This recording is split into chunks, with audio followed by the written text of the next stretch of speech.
জোর কদমে চলছে দেবের শেষ মুহূর্তের প্রচার। প্রচণ্ড ভ্যাপসা গরম ও ঝড় বৃষ্টি মাথায় নিয়ে ঘাটাল লোকসভার বিভিন্ন এলাকার প্রচার সেরে চলেছেন দেব। দেখো কিসের গরম, এই মুহূর্তে এই মিটিং দেখলে মনে হবে গরম বলে কোনো শব্দ নেই। বিকেল ৩টে থেকে মানুষের ভিড় চোখে পড়ার মতো। কাতারে কাতারে মানুষ সেই সবার প্রিয় অভিনেতা দেবকে দেখার জন্য ঘাটাল লোকসভার অন্তর্গত আমদান রথতলাতে ছুটে চলেছে।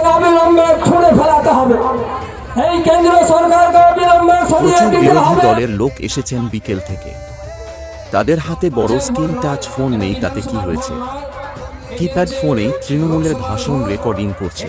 দেবের আসার কথা ছিল 5:30 থেকে 6টার মধ্যে। প্রচুর মানুষের ভিড় তখন। বিরোধীরা কিন্তু ভাবছে অজয় মণ্ডল বা সুজিত রায় এবার মুখ থুবড়ে পড়বে, কারণ দেবকে আনবে বলে আনতে পারল না। এত ভিড় হয়েছে, মানুষ এবার দেবকে না দেখতে পেয়ে সব পালিয়ে যাবে। প্রচুর গালাগালি করবে ওদের, বলবে দেখেছ তৃণমূলের কোনো কথার দাম নেই। চলবে না। শিক্ষা, স্বাস্থ্য, এই যে বাসস্থান, কৃষিজীবী মানুষের কথা আপনারা দেখেছেন মমতা বন্দ্যোপাধ্যায়।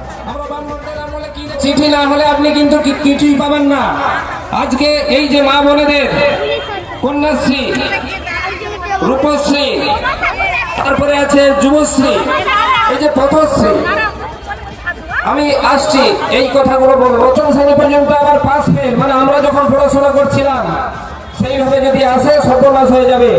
ওই দেখবেন ওই সেখানে গিয়ে ওই মোটর সাইকেল সারানো এইসব কাজে লেগে যাবে, যেটা হচ্ছে খুবই বেআইনি। এই কথাগুলো না জেনে যারা নেতৃত্ব দিচ্ছেন নিশ্চয়ই করবেন, তো বিরোধিতা করতে হবে। বিরোধী দলের ভূমিকা বিরাট। এই নির্বাচনে মানুষের কাছে নরেন্দ্র মোদী, অমিত শাহর বক্তব্য রাখা উচিত। 10 বছরে 2014 সালে বেকার ছিল 4.44%। আমরা 14 বছরে সেটাকে কমিয়ে কত করেছি সেটা উনি বলেননি। কেন না, আজকে পরিসংখ্যান বলে আজকে বেকার বেড়ে 9.44%। কেন্দ্রে যে সরকার, আগের যে সরকারগুলো কৃষকদেরকে কৃষি ঋণ মুকুব করত, এই বিজেপি সরকার 1 টাকাও কৃষকদেরকে কৃষি ঋণ মুকুব করেনি। সাধারণ এসএসজি মেয়েদের লোনের 1 টাকাও মুকুব করেনি।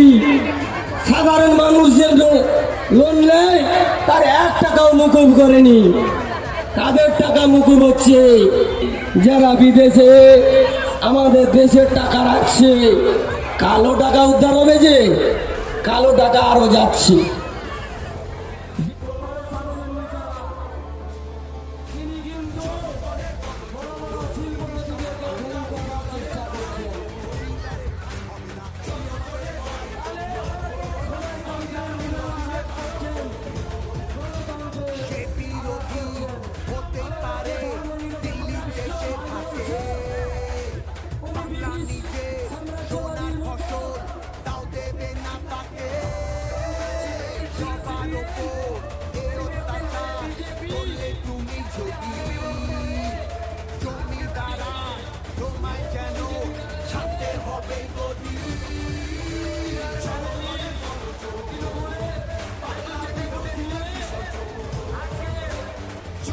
তিনি বাংলার মানুষকে কথা দিয়েছিলেন,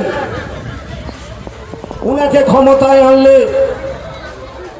উনি গরিব মানুষের অ্যাকাউন্ট ওই টাকা ফিরিয়ে এনে 15 লক্ষ টাকা করে আপনাদের অ্যাকাউন্টে ভরে দিবেন। অনেকে জিরো ব্যালেন্সে অ্যাকাউন্টও খুলেছিলেন কিছু বিজেপি নেতার কথা শুনে। মমতা বন্দ্যোপাধ্যায়ের লক্ষ্মীর ভান্ডারকে সমর্থন জানিয়ে বলতে হচ্ছে যে কি মামাটি মানুষের সরকার 1000 টাকা দিচ্ছে, আমরা ক্ষমতায় আসলে 2000 টাকা দেব। শুধুমাত্র ক্ষমতার লোভে এই জুমলাবাজি, মিথ্যা অপপ্রচার চলছে। এইটা আপনাদের সকলকে বুঝতে হবে।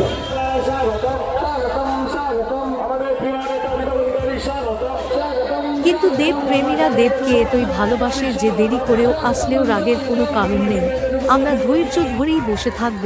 তারপর দেব এসে গেল, পুরোপুরি পড়ে গেল, বিরোধীদের পুরো মুখ পুড়ে গেল। অজয় মণ্ডল যখন কথা দিয়েছে, এক হাত ছাড়া চরকা পড়লেও কথার দাম রাখার চেষ্টা করে।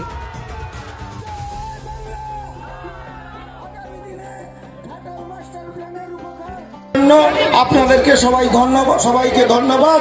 তৃণমূল কংগ্রেস জিন্দাবাদ, জননেত্রী মমতা বন্দ্যোপাধ্যায় জিন্দাবাদ, যুব সমাজের আইকন অভিষেক বন্দ্যোপাধ্যায় জিন্দাবাদ, হাওড় অঞ্চলের এলাকার জনগণ জিন্দাবাদ।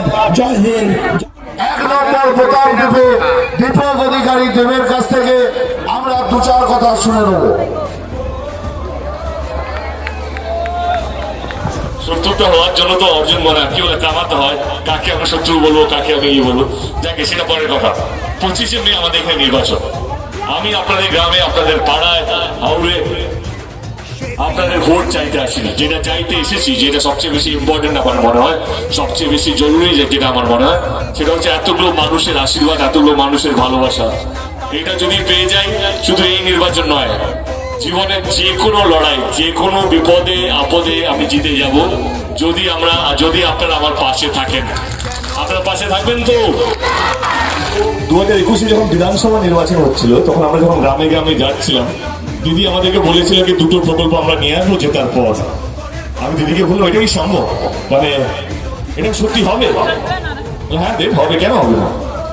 আমরা গেলাম, মানুষের কাছে বললাম যে আপনারা যদি ভোট দেন, এবারে যদি আমাদের সরকার আবার আসে, তাহলে আমরা 2টো প্রকল্প নিয়ে আসবো। একটা প্রকল্পের নাম ছিল লক্ষ্মীর ভান্ডার, আর একটা প্রকল্পের নাম ছিল স্বাস্থ্য সাথী। কথা রাখে সেরকম দল না, আরেকটা দল আছে যে শুধু ধর্ম নিয়ে রাজনীতি করে, কে হিন্দু কে মুসলমান। আমি তার আগে একটা কথা পরিষ্কার করে দিই, আমার কেউ শত্রু না। হ্যাঁ, আমি তৃণমূল কংগ্রেসে আছি বলে অন্য দলরা আমার শত্রু, অন্য দলের প্রার্থীরা আমার শত্রু না। আমি এই রাজনীতিতে বিশ্বাস করি না। সমস্ত দলের একটাই কাজ, মানুষকে বাঁচিয়ে রাখা। সমস্ত দলের একটাই কাজ, মানুষকে এক রাখা। সমস্ত দলের একটাই কাজ।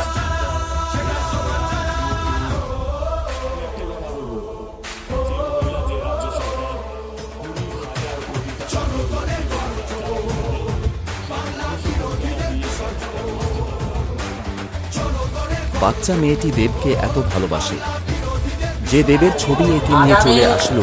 মেয়েটি কত আনন্দ পেয়েছে দেখে। কেমন লাগছে দেবকে দেখে? আমি আমার ব্যক্তিগত তরফ থেকে, দলের তরফ থেকে